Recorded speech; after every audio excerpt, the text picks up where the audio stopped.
National Treasury has revealed that 3.9 billion rand will be disbursed to SASRIA, and we all started to understand what SASRIA did following the unrest 2 months ago. This follows the conclusion of the recently tabled Special Appropriations Bill in the Parliament, a parliamentary process. SASRIA is, of course, a special risk insurance.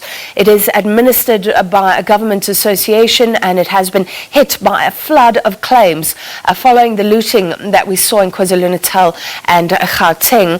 Let's see if we have him with us. We're joined by Ravesh Rajlal, who is the Chief Director of Asset and Liability Management at Treasury. Thank you for being with us. So this new release of funds, does this mean that all claims will be covered or only some?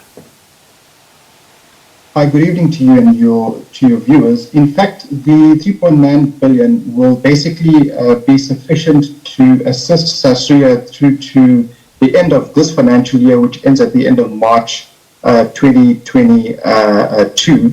So basically, that will be sufficient to ensure that all those that are insured with SASRIA will be able to, will be able to pay it out. So basically, when we met with SASRIA in July, we knew back then that the initial claims we were looking at between 10 and 15 billion.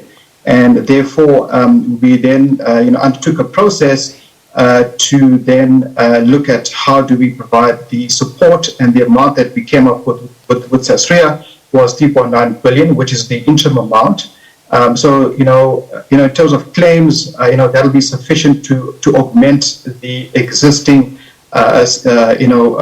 claims or support for SASRIA, in addition to the premiums as well. Yeah. But I think, we would just want to reassure, the public and, those who are insured with SASRIA that their claims will be met by the end of the financial year. But obviously, when one looks at into the new financial year, which starts on the 1st of April 2022, we are working very closely with SASRIA to look at the final claim amounts. And obviously, we do know that there will be additional support that would be required. So we are crunching the numbers with SASRIA to look at what that additional support would be. So obviously, they are looking at premium increases for the new financial year, and also looking at how to tap into the uninsured. And so once we get those numbers, we will work together with SASRIA to basically, concretize the numbers or the additional support that would be required for the new financial year. Yeah.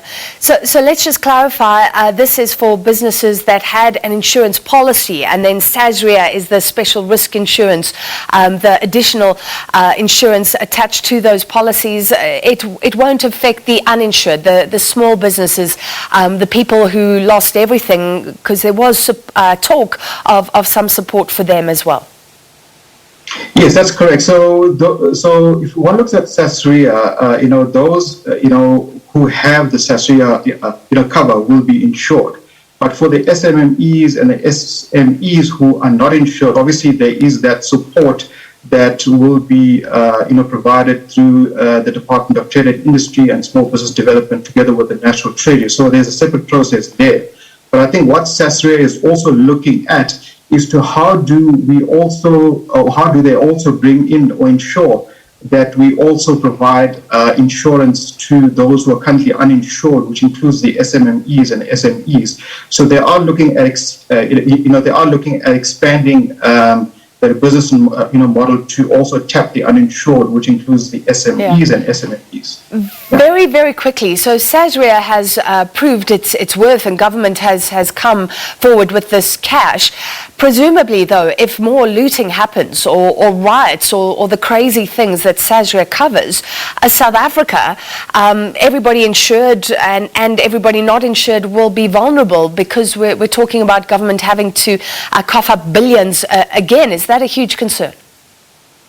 I think that is. For us as the Treasury, obviously we are working closely with SASRIA to look at how do they also ensure that they build up their buffers, so that hopefully there is not this type of event that happens in future but also to ensure that they do look at how do they look at the uninsured, as I said, but also looking at premiums as well, and also looking at just ensuring that they have sufficient capital to ensure that they do or are in a position to basically meet this type of event should it happen. But hopefully it doesn't happen, and I think there are measures in place to ensure that these type of events don't happen. But I think for SASRIA, what we are ensuring is ensuring that the public is that the claims, those who are insured, are actually met by the end of the financial year, and also those claims that will be paid out going forward, that they will be met through a combination of government support and also through SASRIA. All right, thank you for your time. Ravesh Rajlal, Chief Director of Asset and Liability Management at Treasury.